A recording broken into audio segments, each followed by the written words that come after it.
Quero agradecer, então, primeiramente ao Festival Ubuntu pelo convite de estar aqui com o meu trabalho, né, apresentando o meu trabalho para vocês. Então, obrigada à comissão técnica, quem escolheu. E parabéns pelo festival, que para mim está lindo, né? Eu estive acompanhando pela internet esses dias e tem muito burburinho mesmo que o festival está lindo. E parabenizar a organização, porque a gente que trabalha com empreendedorismo preto, a gente que trabalha com arte, com cultura, a gente sabe que às vezes é muito difícil, mas aqui vocês deixaram a gente muito confortável, muito confiante. Então, eu estou trabalhando muito feliz, viu? Obrigada. E a gente vai ter intérprete de Libras, eu estou muito feliz, porque a gente também dá muita essa acessibilidade, né? Elas vão estar aqui acompanhando a gente. Então, bom dia, né? Eu me chamo Rebeca Leteia, eu sou culturalista, tenho me denominado assim, né? Por muito tempo também como cidadã do mundo. O mundo me escolheu para ser lar, né? Para eu poder percorrer. Eu tenho uma ligação muito forte com a Zona Leste de São Paulo, porque minha avó era daqui, né? Então, eu tive uma infância e uma adolescência aqui na Zona Leste, então eu estou muito feliz de poder voltar. Tenho muitos trabalhos na Zona Sul, tenho muito trabalho no centro de São Paulo, tenho muitos trabalhos fora do Brasil, mas eu sempre pensei que eu queria muito voltar para a Zona Leste. Então, assim, eu estar nesse festival, para mim, é muito importante, é muito gostoso. E eu, assim, eu tô 3 vezes mais feliz porque meus pais estão aqui, né? A minha mãe, o meu pai. Então, eles sempre estão nos bastidores de tudo, né? De tudo que eu faço. Minha família inteira, ela tá muito envolvida com tudo isso, mas eles não gostam de aparecer. E eu respeito muito isso. E quando eu falei dessa atividade, quando saiu o resultado, a gente estava viajando junto. E eu falei, eu vou ser no edital, eu vou estar lá. E mesmo viajando, uma das coisas que eu gosto de falar muito é envolver. Eu tenho uma tia que ela tem medo de viajar e ela fala, não quero, eu acompanho tudo, mas assim, ela acompanha stories inteira, ela vai falar da roupa, ela vai falar do sapato, ela vai falar da unha, ela vai falar do cabelo e ela não viaja. Só que ela preparou a sobremesa de vocês. E então foi muito bonito, porque ela teve que estudar, ela também estudou. Eu tinha um vídeo que eu preparo essa sobremesa no YouTube, mas ela não. Eu vou procurar um chefe de cozinha, eu vou estudar. Ela sabe agora falar do malambe, então eu acho que viajar, por isso que eu digo que é culturalista, né? Eu consegui trazer na minha mala bagagem para poder compartilhar. Então, assim, eu tô aqui, a gente tem muita gente envolvida atrás que vocês nem imaginam. Então, tem gente que veio de muito longe para estar aqui, então eu sinto honrada, e mais pessoas que fizeram parte da minha infância, que a gente acampou nesse parque aqui, sabe? Na adolescência, a gente corria esse parque, então traz muito essa memória afetiva desse lugar. E é isso que eu quero trazer nessa conversa do meu livro hoje, que a gente possa aguçar os nossos 5 sentidos. Eu não sei quem de vocês já teve a possibilidade, né, de ir ao continente africano. Então, vamos levantar a mão aí. Quem já foi para o continente africano, levante a mão. Somos 3, mas 4. E eu quero poder trazer isso para vocês, tá? Que a gente possa mesmo sentir isso. Eu sou escritora nas horas vagas e foi a escrita, pode soltar, que me possibilitou várias coisas. E quais foram essas coisas?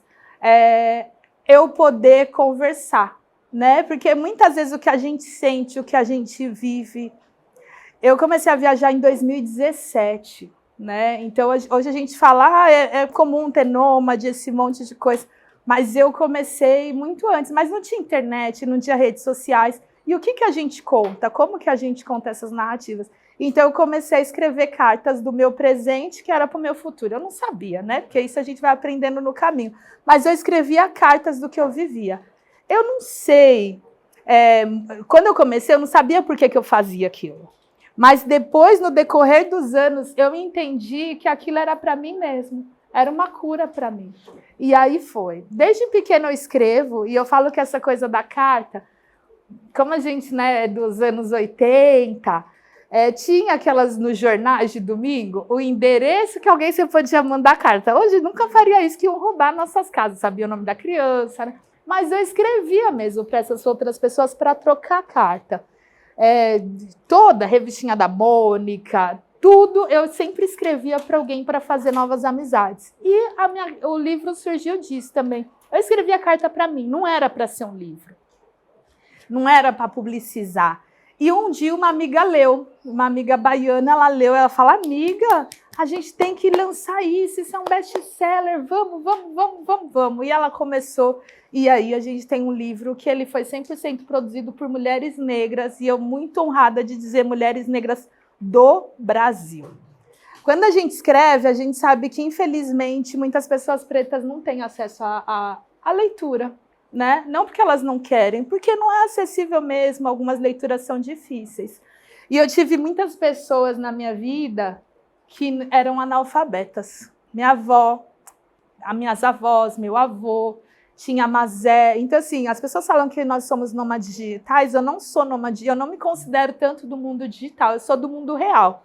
Eu gosto de estar ali com as pessoas, trocando, conhecendo. E mesmo fazendo um livro, eu sabia que minha avó não ia poder ler. Mas ela queria ver, ela queria ouvir. Mesmo ela não enxergando, ela queria estar ali.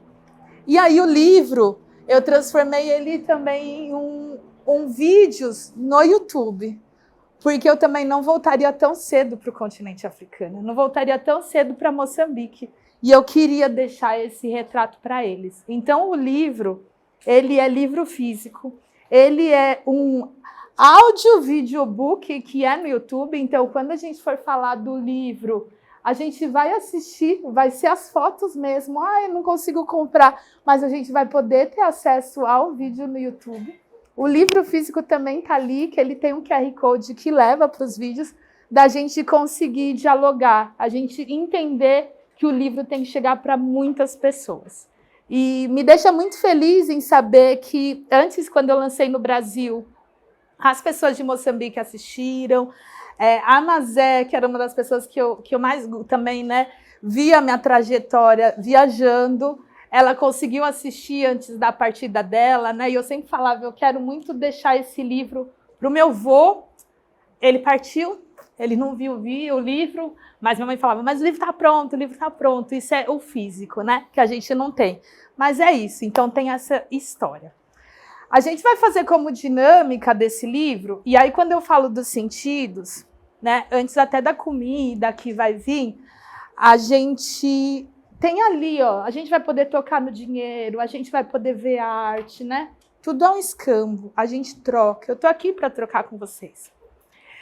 Eu queria também que a gente deixasse todos os nossos preconceitos de África ou ideias pré-determinadas de África, porque às vezes a gente impõe que África é só pobreza, África é só safari, mas ela tem muita riqueza, porque ela tem pessoas, são pessoas que movimentam essas histórias, que movimentam esse país, que vão muitas vezes além de governos, né, que a gente pensa.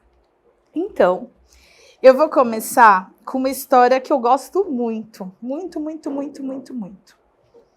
que é a história da Dozinda. Meus pais foram para Moçambique, a gente foi junto para Moçambique.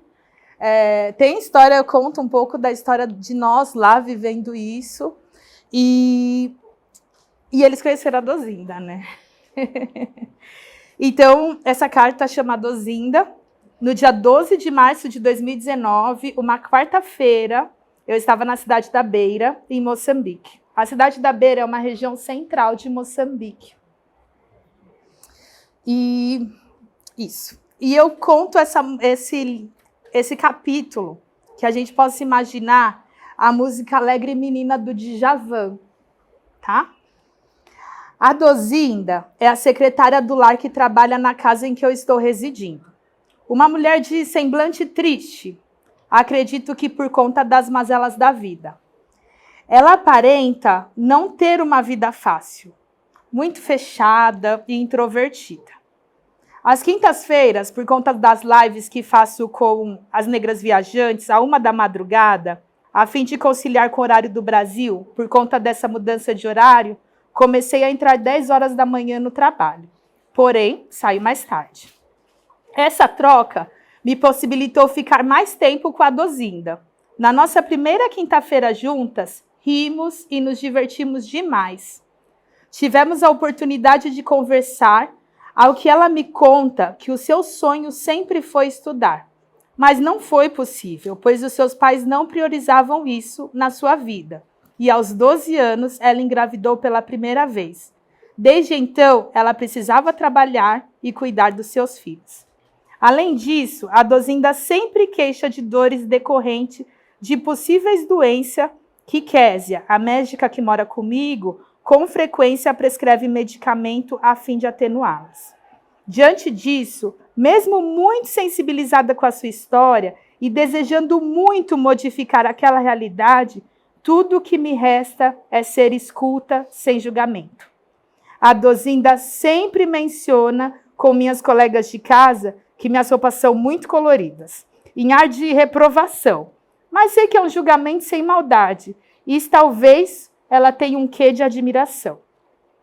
Há 40 dias atrás, eu comprei uma capulana. Capulana, para quem não sabe, é tecido africano, como eles chamam em Moçambique, com desenho de um pavão. Escolhi esse desenho por ter o símbolo solar, a ave que remete à beleza, referência à realeza. O vestido certo, via aquele tecido e brotava sorriso em mim. Me via rainha. Quando eu recebi o vestido do costureiro, que decepção. Era horrível no meu corpo. Me senti uma escolar, um vestido de criança. Não haveria ajustes que melhorasse. Tentei a opinião das amigas e elas concordavam comigo. Experimentei umas 3 vezes em diferentes dias, com diferentes humores e nada. Tê-lo no meu guarda-roupa também me incomodava. Finalmente criei coragem e decidi doá-lo e fazer outra pessoa feliz. Dei para a Dozinda. Disse que ela podia fazer o que ela quisesse. Usar, doar, vender. E, para minha admiração, os olhos de Dozinda brilhavam ao ver o vestido. Ela disse que ia experimentar e que tinha amado o vestido. Expliquei o significado do pavão e por que escolhi. Ia torcer para que servisse. Afinal de contas, quem eu amo estaria a usar.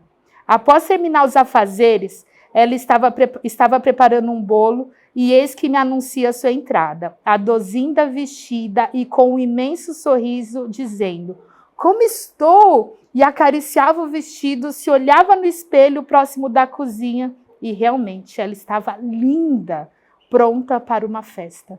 E ficou admirando assim por algum tempo. Vê-la feliz me fazia mais feliz. Parecia uma menina e vinha aquela música na cabeça, Alegre Menina, do Djavan. Palácio real lhe dei um trono de pedraria, sapato bordado a ouro, esmeradas e rubis, ametistas para os deuses, vestidos de diamantes, escrava para servi-la um lugar do seu dossel, e a chamei de rainha, e a chamei de rainha. Essa era a trilha sonora que me vinha na cabeça ao admirá-la, ao se ver linda. Antes de entregá-lo o vestido, perguntei o que ela mais gostava de fazer. E ela me disse que gostava de vir trabalhar. Logo, pensei que em suas condições de vida, que não deve ter sido muito boa, fazendo com que o seu refúgio seja o trabalho. Ao se sentir bela, a Dozinda disse que virá trabalhar amanhã com um vestido novo. Sorri mais uma vez. A vida é assim. Todos os dias são especiais. Não precisa guardar a roupa para uma ocasião especial. Talvez essa ocasião nunca chegue. Acho que tenho um pouco de trauma da infância, quando minha mãe comprava 8 meses antes de festa natalina e não podia usar antes. Hoje, acho que todos os dias são especiais e não há problema de repetir a roupa no Natal. Seja rainha, Dozinda, seja reconstruído seu castelo.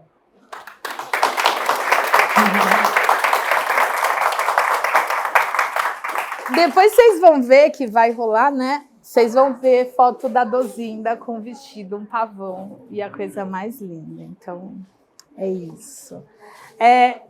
Falando um pouco agora, né, da minha vivência, do meu trajetória pelo continente africano, eu conheço 13 países do continente africano. Só faltam 2 estados brasileiros para eu conhecer o Brasil inteiro, mas assim, eu conheço o extremo norte do norte e o extremo sul do Brasil e 13 países do continente africano. Desses 13, eu morei em 5, né? Foi Moçambique, foi Malawi, África do Sul, Serra Leoa e... tá faltando um, enfim. Eu tive a oportunidade de morar nesses países, então... eu sempre gosto de a gente conseguir conectar. Tem uma das coisas, né, que... até conversando com a minha mãe, ela falava assim, lembra que você não é africana, né? A gente já teve muito essa conversa. E hoje eu entendo realmente, eu não sou africana, eu sou brasileira. Eu sou afro-brasileira, né? A gente, como diz Lélia Gonzalez, e diz porque ela está viva... nós somos amefricanos. A gente tem muita raiz, mas eu entendo a minha raiz e a minha origem. Por isso que, quando a gente trouxer a parte da comida, a gente vai conectar o que nós temos de África em Brasil. O que nós temos em comum desses 2 continentes, que mistura também com a América do Sul. Então, a gente não precisa ir muito longe, mas é óbvio que eu quero impulsionar que vocês vão ao continente africano, que vocês conheçam, mas que sempre lembre que a raiz de onde a gente vem é aqui, é esse solo. E tá tudo bem a gente ser brasileira, a gente se reconhecer como americanas, certo? Vamos ler outro? Outro. Ah, tem uma aqui que é boa, que eu gosto.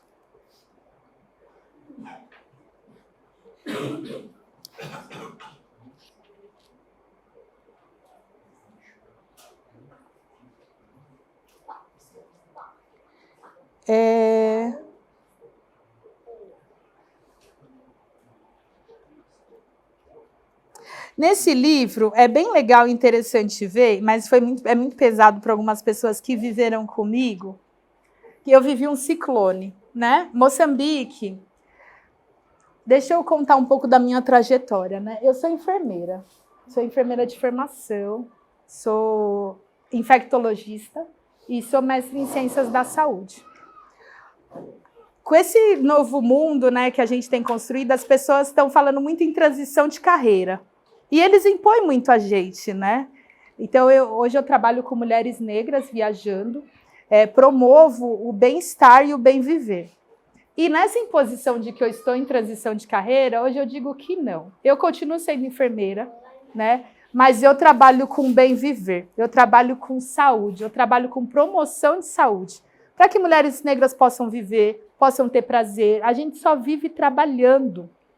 Só que a gente não consegue parar, a gente não consegue curtir, a gente não consegue ter prazer. Porque hoje a gente tem conseguido muito trabalho, mas a gente não tem conseguido ter tempo para a gente. E eu, nessa função de enfermeira, de bem viver, tenho construído muito essa narrativa da gente poder ter prazer, a gente poder viajar, a gente poder curtir. É por esse motivo que as pessoas votam em 6x1, porque não querem dar prazer a gente. Por isso que muita gente rica aplaude pessoas pretas para trabalharem, mas ele está trabalhando 3 dias na semana e a gente está trabalhando 6, 7. A gente também tem que reivindicar isso. Isso é saúde, a gente poder viajar, a gente poder curtir. E é nisso que eu venho trabalhando ultimamente. E por que eu fui falar tudo isso? Tudo bem? Pois é, isso. E agora eu chego nessa parte do viajar coletivamente. Então, na minha formação, obviamente, trabalhar no Brasil, eu trabalhei no Brasil, mas eu também queria algo internacional, né? Então, eu fui enfermeira humanitária, ainda sou, se acontece alguma calamidade pública, né? Eu posso atuar, eu tenho currículo para isso, e eu fui trabalhar com uma organização internacional, que eu conto isso também, né? E que é uma organização muito renomeada no mundo, né? Eu fui para fazer trabalho internacional e um dia eu falava que eu ia trabalhar em Moçambique. Só que antes de trabalhar na Moçambique, eu queria saber se aquele lugar era o que eu iria mesmo. Desse lugar que eu fui, em 2016, 2015, eu falei que eu moraria em Moçambique e trabalharia por essa organização. E eu fui conhecer primeiro Moçambique e quando eu cheguei lá, eu falei, é aqui mesmo que eu vou trabalhar, é aqui que eu vou morar. Então eu já tinha um amor por Moçambique. E voltei para trabalhar 1 ano. Então eu estava vivendo um sonho, eu falava, não me acordo do meu sonho, eu estou vivendo, estou em Moçambique. Só que acontece um grande ciclone, um dos maiores ciclones da história do país. Isso foi em 2019, e eu estava lá. Né? Então, assim, para mim foi um período muito difícil, porque você está ali e do nada tudo destrói. Então, mexeu muito comigo. E eu conto aqui no livro, é uma parte muito pesada do livro, porque eu vou narrando dia a dia, e com a minha família aqui, minha mãe aqui, as pessoas falavam, sua filha é louca, manda ela voltar. Eu tive a possibilidade de voltar, mas eu não quis. E acho que é isso também, por que eu não volto? Tinham várias questões, né, comigo, e quais eram essas questões? Que mesmo eu sendo negra em um território africano, as pessoas falavam, você é muzunga, né? Muzunga para eles é branco. Você é muzunga. E aquilo ali me incomodava muito. Mas naquele dia eu entendi que realmente eu era uma muzunga. Porque a lei que me regia era a lei dos brancos. Eu tinha proteção. Eles não tinham proteção. No primeiro momento que veio a chuva, eu estava evacuando para um lugar mais tranquilo, uma casa mais protegida, um hotel, uma água, tinha água encanada, né? Então ali realmente faz muito sentido quando muitas vezes a gente fala, ah, não, eu sou africano. Talvez não, né? Porque tem outras leis que me regem. Então, sou preta, né? Porque eles falavam assim, não, você é africana, mas você está regida nas leis dos muzungos, dos brancos. Então, no livro vocês vão conseguir ver essa parte, mas é bem pesada, porque eu fico muito doente, e querendo salvar, sabe? Eu tinha uma equipe que trabalhava comigo, eles me ligando, minha avó morreu, sabe? Pessoas centenárias, a casa destruída, mas que eles me mostraram muito resiliência. Eles reconstruíram o país, não foi governo que construiu o país, foram eles que reconstruíram diante de tudo isso. Os meus pais estiveram lá comigo pós-ciclone, porque eles não acreditavam, né? Eu falava, tá tudo bem aqui. E meus pais vão e eles vêm, a gente viaja o país quase inteiro, né? A gente só não vai para 2 províncias, para Pemba e para Nampu, né? Que é divisa com Malawi, que a gente não vai, foram 2 províncias, mas dos demais a gente viajou o país inteiro e eles veem, né, o povo mesmo reerguendo, né? Obviamente que o ciclone só foi numa região isolada, mas a gente passa assim pelo país todo e mostrando mesmo a força da mulher, a importância da mulher. E tem uma parte que eu gosto muito, que eu conto no livro, que é quem construiu o hospital, que era o hospital humanitário, foi um time de futebol feminino. Elas que foram lá, elas ergueram todinho o hospital de campanha, as senhorinhas vindo com a enxada para fazer toda essa construção. Então, assim, era muito impactante a força e o poder da mulher africana para reconstruir sua cidade. Porque se eles não fazem, ninguém faz. E as ajudas iam demorar muito, porque estava o país inteiro em lama. O país não, a cidade inteira, 3 cidades estavam todas cobertas por lama. Bom, eu vou agora contar um outro trecho do livro. Essa daqui é porque muita gente, quando lê o livro, fala, acabei de ler esse capítulo, então eu vou ler para vocês. É escolhido pelo público. Pronto-socorro colorido. 27 de fevereiro de 2019, uma quarta-feira, e eu escrevo essa carta na sala de casa, na cidade da Beira, em Moçambique. As cores me atraem, e as combinações do colorido, incrementado aos tecidos, fazem da minha vida uma festa. E hoje houve um fato muito triste, mas que teve um lado multicolor de esperança, que consegui fazer com que brotasse um sorriso no meu rosto. O pronto-socorro, que eles chamam como banco de socorro, tem falta de lençol, por conta da alta rotatividade e por escassez do hospital. Não ter lençol em hospital, para mim, é algo lamentável, uma vez que a proposta hospitalar é reestabelecer a saúde dos pacientes.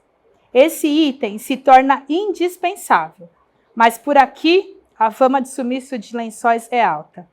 Infelizmente, esse não é um fato isolado que apenas atinge Moçambique. Quem trabalha ou já trabalhou em hospital deve ter percebido que essa prática acontece. Os pacientes homens não se importam muito e deitam em qualquer lugar. Já as mulheres são mais cautelosas e cuidadosas com o corpo e sua saúde, utilizando as capulanas, que eu falei, os tecidos africanos, como lençóis. Me lembro de uma senhora que se recusou deitar na cama por não considerá-la apropriada e forrou sua capulana no chão. Para ela não foi um incômodo sentar no chão por ser um costume em Moçambique. No país da capulanas, onde andar com tecido em volta do corpo, mais especificamente na cintura, é normal. Elas transformaram a dificuldade do serviço hospitalar em um show de cores e beleza, criando um meio de se acomodar na cama com segurança, higiene e charme. Agora, visualize um pronto-socorro imersos em tecido colorido e uma funcionária, no caso eu, louca por cores e vibrações. Me encontrei em estado de contemplação, por perceber a resistência daquelas mulheres e o colorido como resultado. Confesso que eu tive o impulso de fotografar, mas logo me dei conta que, apesar da beleza do dia, existia muitas dores à vista que mereciam ser respeitadas. Mas dentro de mim, desejei que a força daquelas cores se transformassem em cura. Isso.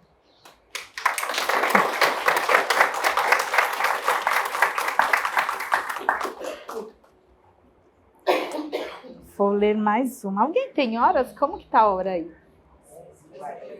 11h40, tá bom. Eu vou ler mais uma e aí a gente abre para conversa. Pode ser? Pode ser? Tá bom.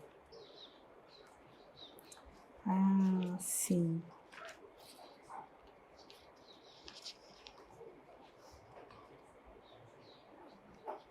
Tá bom.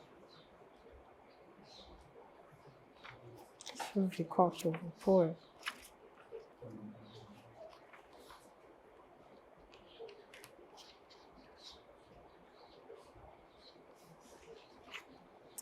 Tá bom. Eu vou fazer um pocket aqui, tá? As reais transformações que a viagem proporcionaram na minha vida. Vou pegar o meu livro raiz, que esse daqui é o primeiro.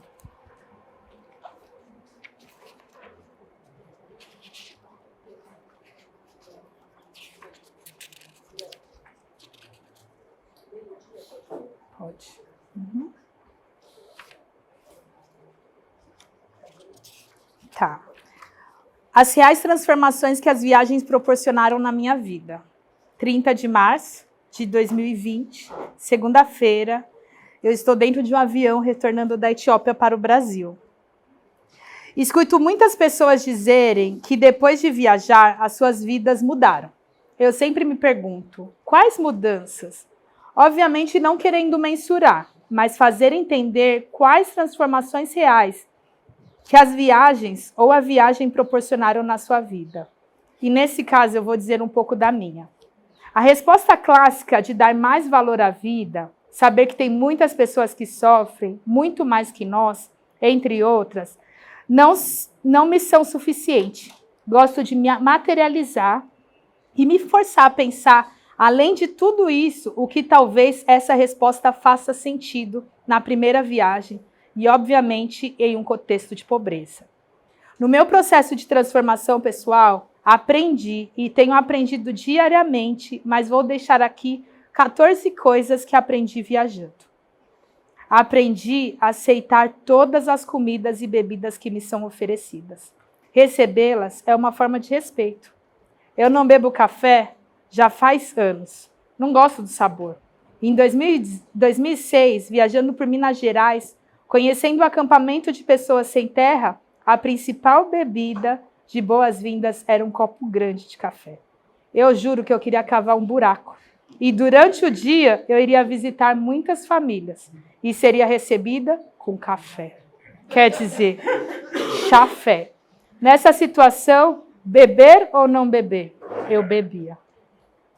Os meus pseudos luxos alimentícios não gostar de polenta ou angu da minha mãe, avó, foi perceptível no decorrer dos anos, que não passava de uma negação histórica, acompanhada pela doutrinação dos colonizadores, a odiar nossas histórias e não querer comer a polenta de mamãe.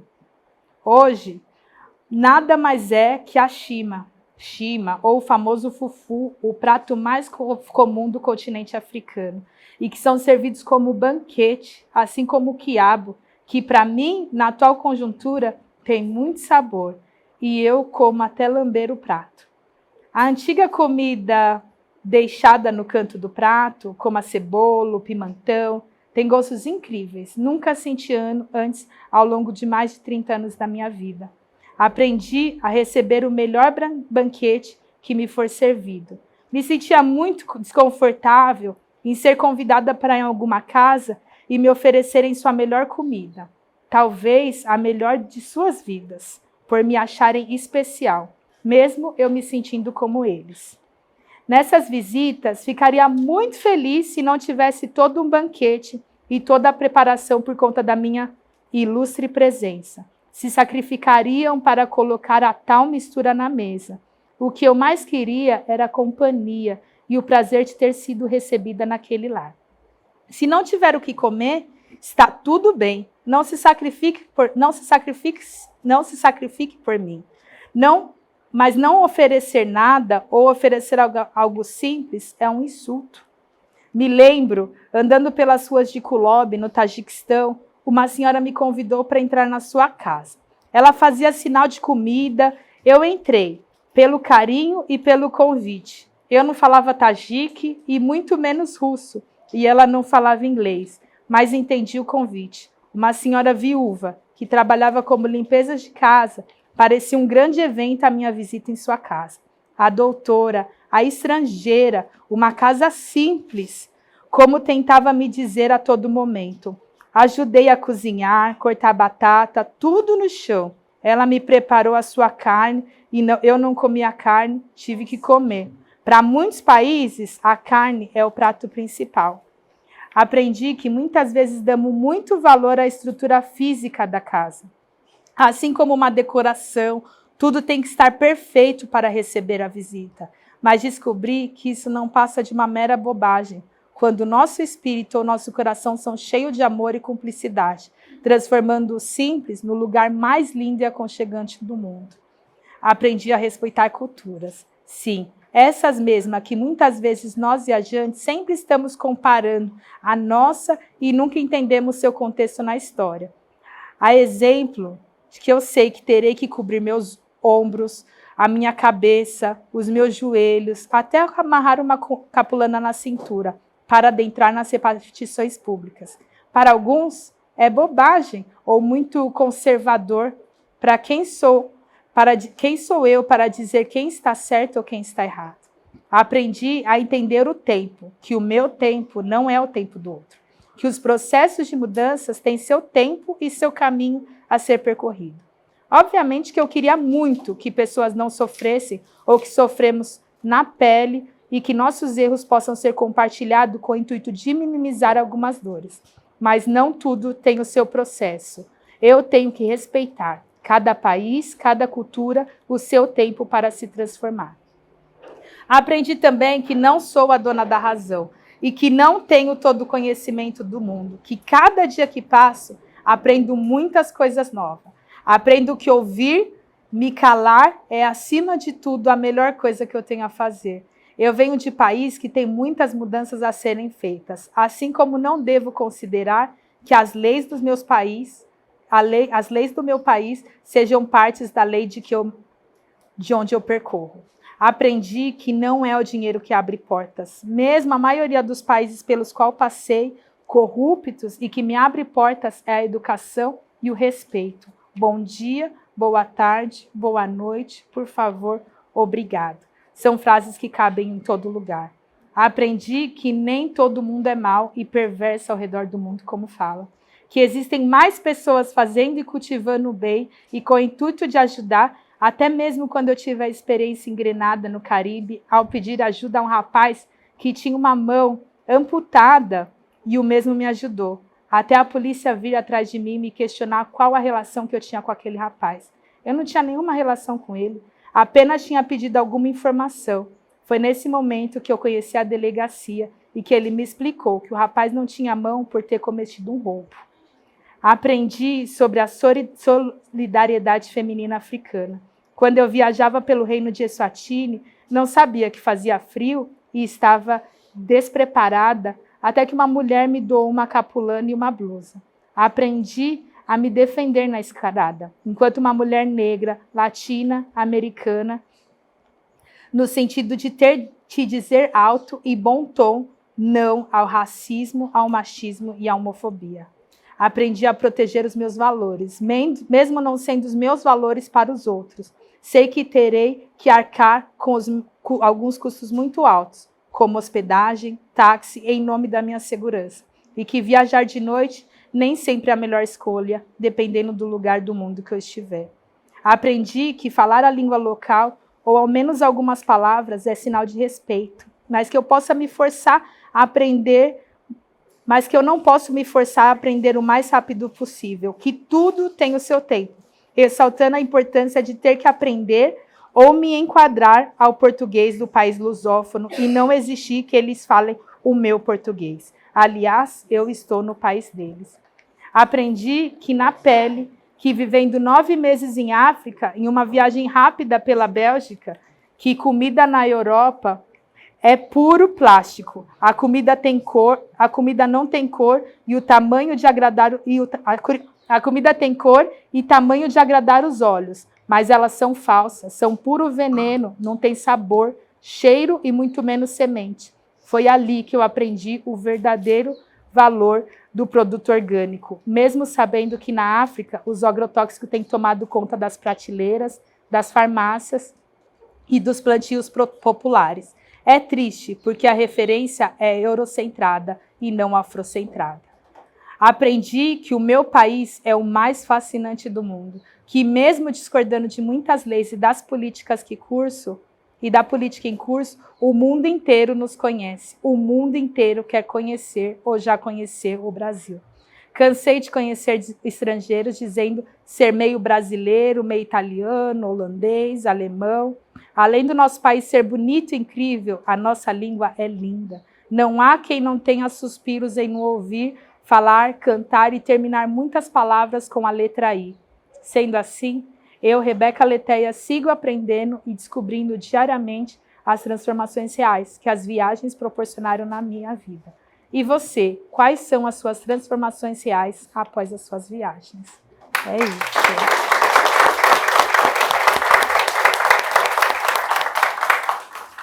É isso.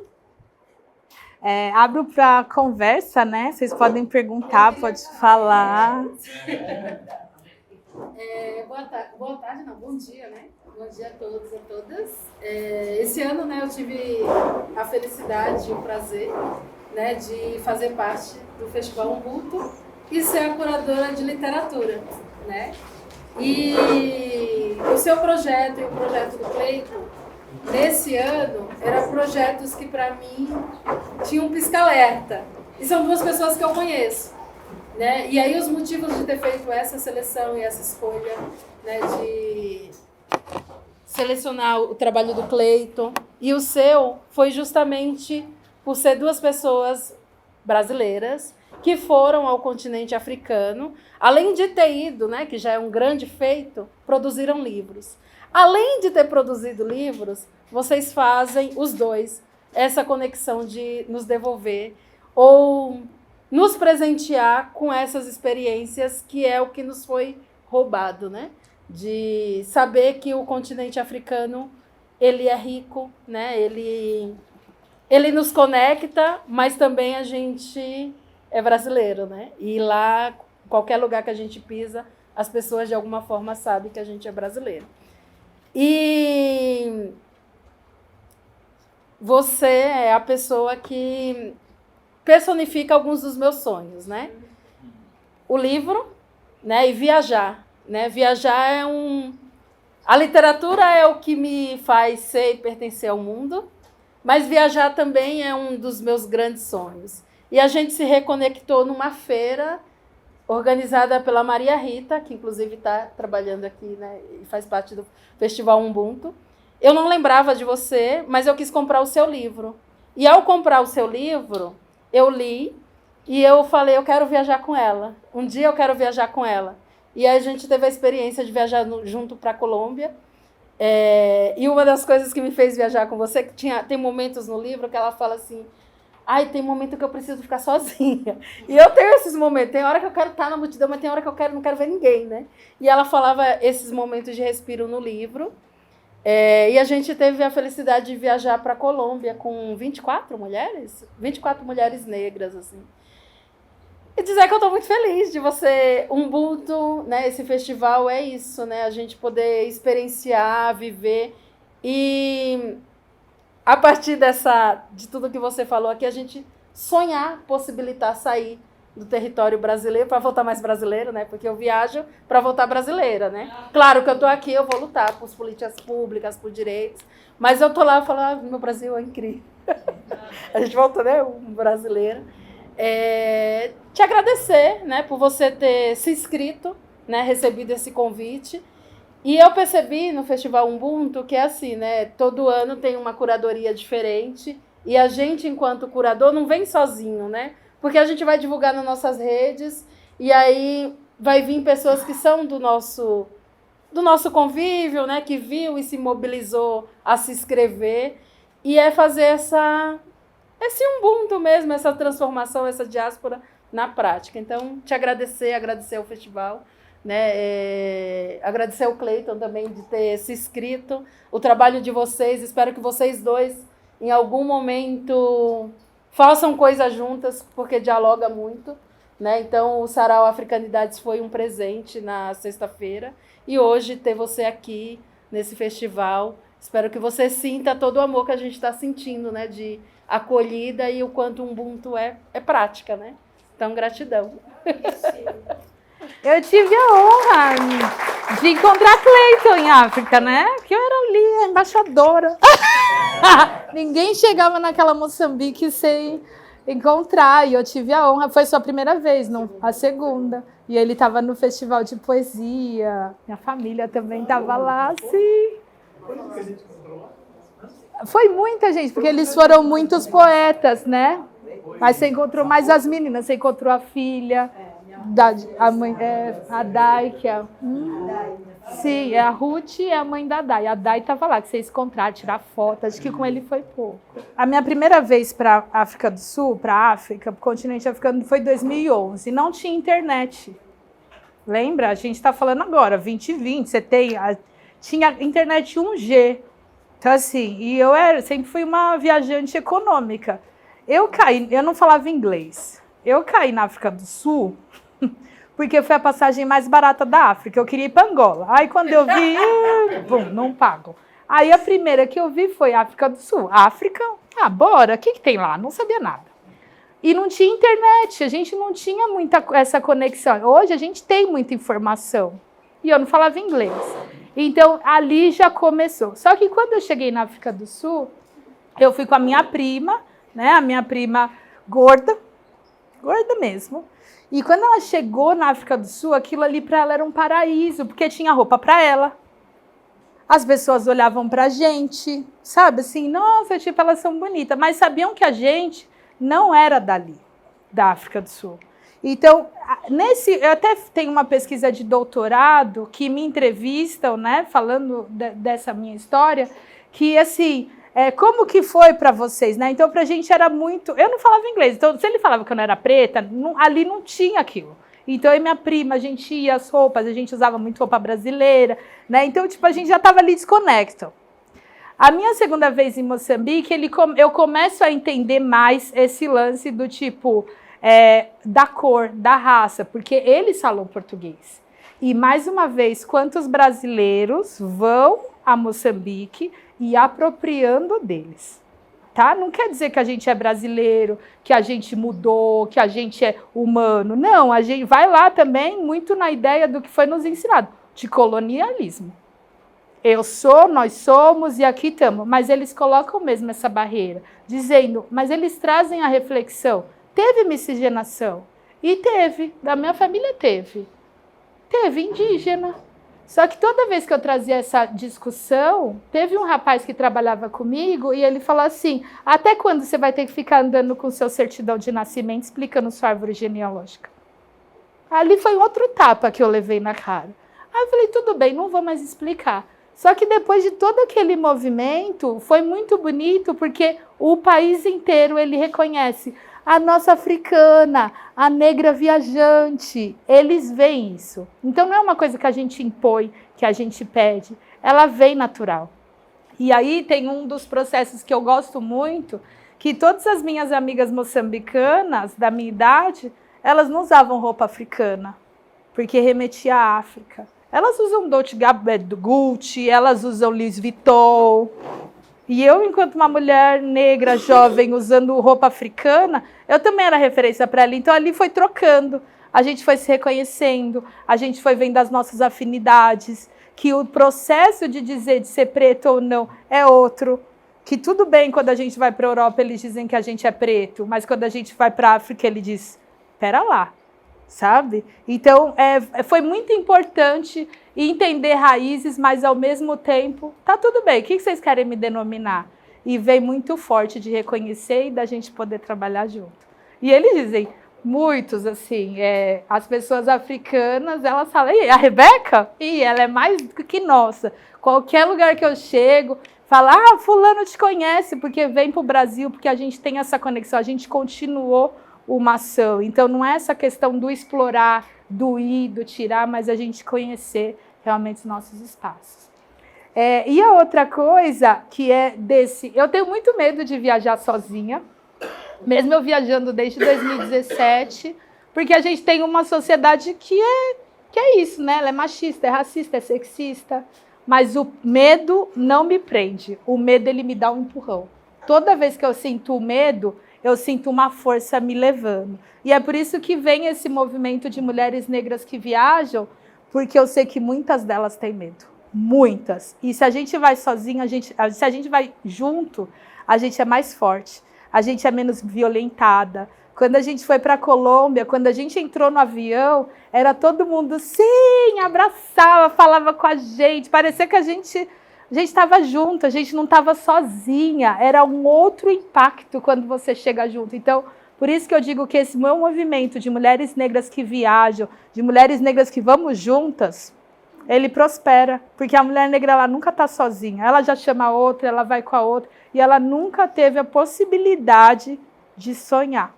E aí, quando ela sonha, ela vê que tem outras pessoas da mesma cor da pele dela, mesmo cabelo, elas vão respeitar. E a mulher de 18 a 75 anos, entrosada. Elas vão, elas se conectam. E se tinha medo, ali a gente não tem mais medo, certo? Mais alguma pergunta? Diga, meu anjo. Você termina nos agradecendo, né, pela presença e tudo, mas somos nós que temos que agradecer você, porque foi uma verdadeira aula, foi uma verdadeira vivência, e você começa com uma palavra muito interessante, que é culturalista, né? E eu acho isso muito legal, porque eu não tinha ouvido ainda alguém se autodenominar culturalista, mas eu acho que você é uma observadora ativa do cotidiano, né? Mas com muita afetividade. E você, para mim, tem dois verbos que eu acho que norteia você e a sua vida, que é viver e viajar. Então, quando você escreve escreviver e bem viver também, isso para mim está permeado de uma afetividade, de uma entrega que você se propõe a fazer. Então, ouvindo os seus contos, as suas missivas, enfim, eu percebo que você, quando vai nessa cultura, você faz realmente esses escambos, que você faz essas trocas. E através da leitura dos seus livros, a gente consegue tê-las também, porque você vai fundo nisso que você faz. Parabéns. Obrigada, obrigada. Eu quero chamar, gente, a deusa que vai brilhantar, né, a gente com a comida. A Fausta é moçambicana.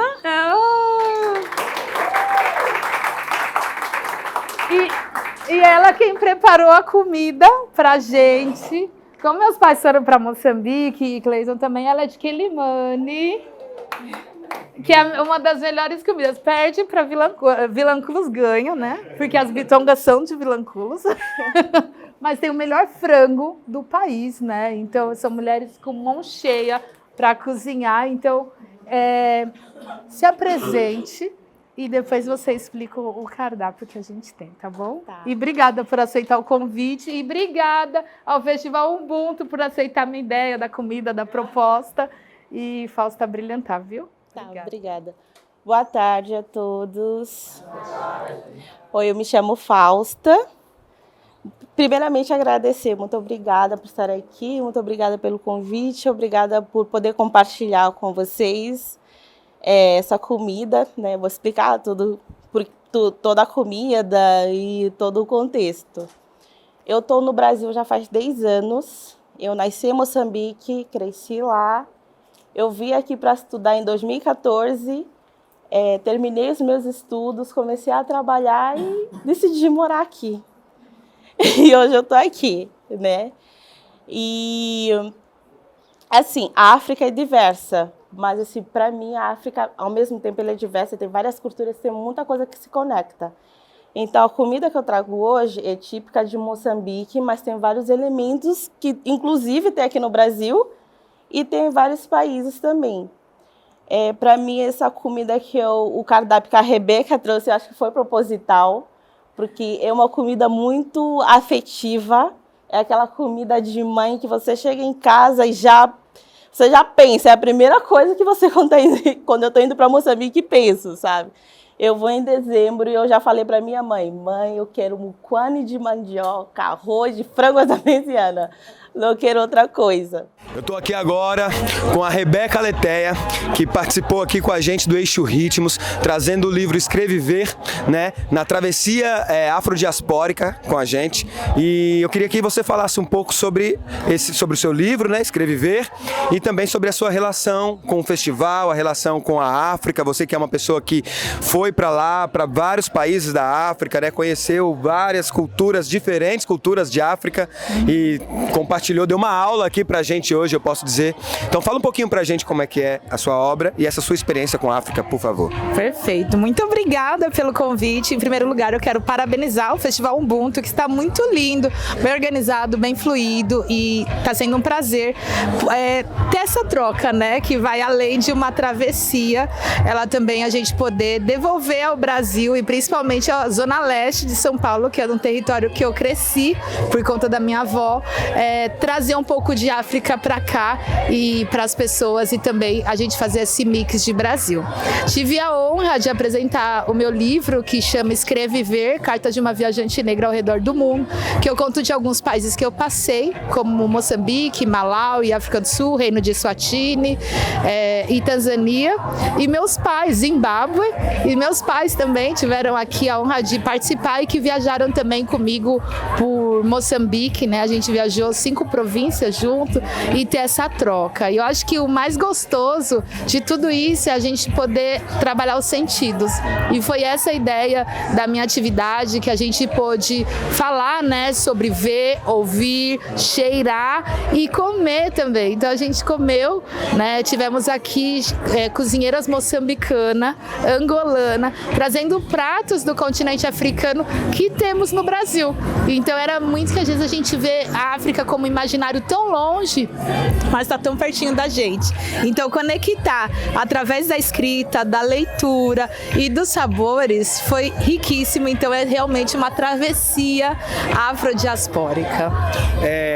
Você traz uma coisa muito interessante, que é esse lance de ter a relação da comida com a literatura, né? E a gente sabe que dentro da cultura africana, o ato de comer, inclusive, os pratos, isso é muito importante dentro das famílias, né? A união de sentar ali e trocar. Isso, para mim, tem uma ligação muito legal com a oratória, né? Que está aí dentro da escrita. Então, você trazendo isso é muito gostoso, porque a gente consegue ter essa oratória, ter essa referência, né? Aprender com você, com tudo que você traz. Então, a gente bebe da sua fonte, das suas referências e come junto, né? Nesse momento, que não é só a apresentação criação de um livro. Eu queria que você falasse um pouco sobre essa relação. Por que você escolheu trazer uma comida, trazer um prato para esse momento de literatura, para esse momento de troca e de roda de conversa? Muito boa. Então foram 4, né? Esse prato, esse menu degustação, foram 4 comidas que traziam muito a nossa identidade. Eu acho que é conectar, porque a gente, como eu disse, né? Parece que a África está tão distante, mas o Brasil é África, a gente só não sabe. Obviamente eu incentivo mulheres negras a conhecer o continente africano, mas que a gente possa olhar para dentro de casa e ver que nós somos África. A África é aqui, a África é todo dia. Então, trazer da culinária do dia a dia, que pra gente é como a gente falar um bolinho de chuva, né? A gente falou acarajé, mas a gente trouxe como que fala? A badia, como eles dizem em Moçambique, né? Trazer mesmo dia a dia, né? Então foi muito isso, e eu acho que, como você disse, a literatura é viva, né? Então ela pode ser apresentada de várias formas e através da comida. É uma obra literária, porque é através das receitas que fica escrito. Alguém escreveu a receita, alguém deixou a receita ali, mesmo que ela possa ser oral ou ela possa ser escrita, ela foi traduzida aqui para o festival. Muito obrigado, Rebeca, por abrilhantar aqui o nosso festival. E a gente segue com o Ubuntu. Obrigado pela sua apresentação. Isso, eu sou porque nós somos.